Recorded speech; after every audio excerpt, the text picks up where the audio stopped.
So a common question we get asked is, what is Apple CarPlay and what's the difference between that and Android on the unit? So if you've never seen Apple CarPlay before, it's basically if you have a newer car, it'll have Apple CarPlay in it. So Apple CarPlay came out in 2015, I believe, and I think most car manufacturers had sort of adapted it by 2017, 2018.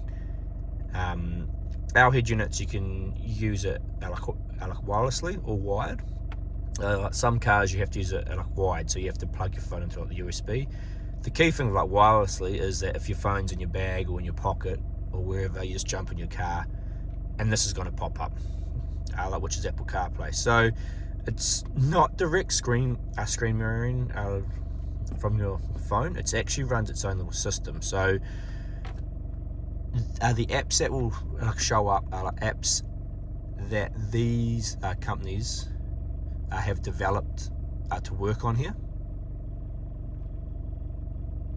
So you can see the apps that are on here at the moment. So not every app that's on your phone is going to work on here, and that's where I was talking about later, where the Android being the base unit does help out. So majority of people, your main apps you're going to have on here are the apps that have been developed for it. So it means like Spotify has to create a version for Apple CarPlay, which they have done,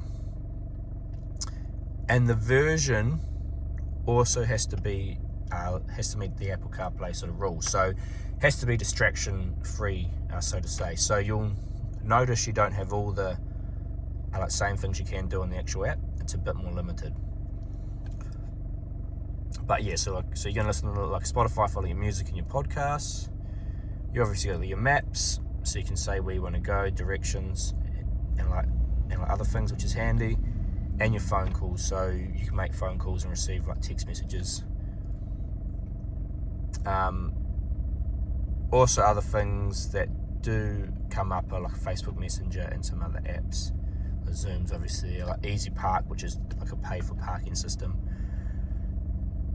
So that's basically Apple CarPlay. So it's trying to make it safer to use your phone when you're driving. So you could be like, "Hey Siri." Oh, I can't do that at the moment because I'm recording a video on the same phone. But for example, you could be like, "Hey Siri, directions home," and it'll give you directions home. So that's all hands free. Or you could be like, "Hey Siri, call Dad," or whatever you want to say there. Or, "Hey Siri, reply to text," and you can do like a voice to reply to the text. So that's basically like Apple CarPlay. If you have an Android device, like a Samsung or a different brand like phone, don't worry, because Android Auto is the Android version of it. Basically the same, a little bit different. So that is basically CarPlay. So it's pretty good for the majority of things, but then our units also run Android as the base unit, which basically means you can treat this like a tablet. So you can access the Google Play Store and download any apps you want. So for example, you could download Netflix. You can have Talk, like the OBD2 apps. You can have offline map apps, like HEMA maps. Some people even go the ways. Some people even install like KO to watch sport or whatnot if they're sitting in their car a lot. So because you have access to the Play Store, you can basically treat it like a tablet or another phone. You can download whatever apps you want onto it. That's why it's handy to have Android as the base unit.